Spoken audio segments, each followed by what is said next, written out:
आप उस सनातन संस्कृति के वाहक हैं। अपनी संस्कृति मत भूलो। इस संसार में कोई देश या कोई समाज गुलाम तभी हुआ है जब उसके संस्कृति को मिटा दिया गया है। संस्कृति के रहते रहते तक किसी को गुलाम नहीं बनाया जा सकता।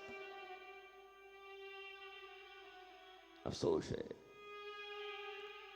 15 अगस्त 1947 को भारत देश को स्वतंत्रता तो मिल गई शरीर की, पर मानसिक गुलामी से अभी तक कोई स्वतंत्रता नहीं मिली। काम, क्रोध, मदमोह, लोभ, मात्सर्य, ये जितने भी राक्षसी प्रवृत्तियां हैं उन्होंने हमें घेर रखी हैं। ये आजादी का दिवस कब आएगा? ये मानसिक आजादी का दिवस भारतवर्ष में कब आएगा?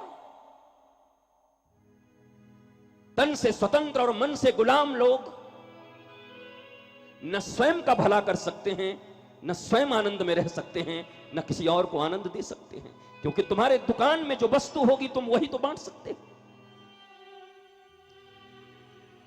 रसगुल्ले के दुकान में कभी जूते नहीं दिए जाते। आज हर व्यक्ति भिखारी बना पड़ा है। पति पत्नी से कहता है तुम मुझे प्रेम नहीं देती, पत्नी पति से कहती है तुम्हारे लिए तो मेरे पास टाइम ही नहीं है। मां कहती है तुम तो अब जब से बहू आई तब से मेरे रह ही नहीं गए।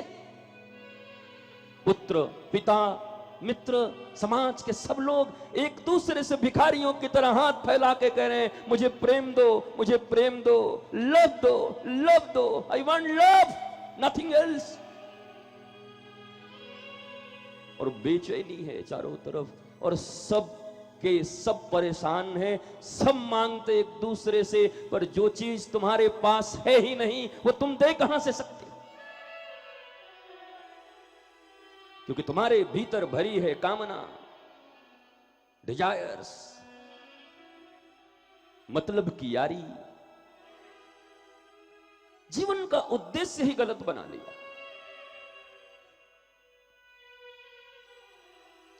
आप जो भी आगे हैं बार बार मत उठिए, या तो आप पीछे बैठिए, ये जगह दूसरा है।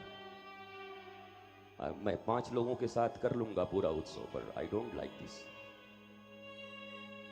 आगे इस लाइन में जो भी बैठे हैं वो बड़े सेंसिटिव लोग बैठे हैं, ऐसे आए जाएं, ये ठीक नहीं। मैं खुद ही 25-30 मिनट बोलूंगा, उससे ज्यादा बोलूंगा नहीं, पर ये आना जाना ये उचित नहीं है। देखो, मैं कोई प्रोफेशनल वक्ता नहीं हूं कि तुम्हारे साथ मेरा कोई एग्रीमेंट हुआ है और हमने कोई 10-20 लाख रुपए, 5 लाख रुपए लिए हैं कि हम 5 दिन का 5 लाख लेंगे और आपसे बात करेंगे। ये तो देखो, एक चाशनी का तार है, चीनी की चाशनी बनती है ना, तो ऐसे ऐसे लगाए रखो, रहे तो घंटों रह जाए और एक छोटी सी हवा भी उसको तोड़ दे। तो श्रोता और वक्ता के बीच तो वही संबंध है। वक्ता मुंह से बोलता है और श्रोता आंखों से बोलता है। एक इंस्पायरिंग फेस होता है और एक एक्सपायरिंग फेस होता है। वक्ता देख ले किसी श्रोता का चेहरा और आंखें तो क्या बात है, क्या बात है, भीतर से अमृत बरसन होने लगे। और कभी कभी ऐसा देख ले कि मरो मरो मरो, गयो मरो, तो क्या बोलेगा वो, पहले ही मरा जा रहा है आधे घंटे में। इसलिए आप 20, 25, 30 मिनट अपने घर, परिवार, संसार, इसकी जंजीरें तोड़ कर आइए। अगर आने वाले 5 दिनों में आप कुछ पाना चाहते हैं। ये कोई फैशन नहीं है कि मैं आपके बीच बोलने आया हूं और आप निमंत्रण पूरा करने आए हैं।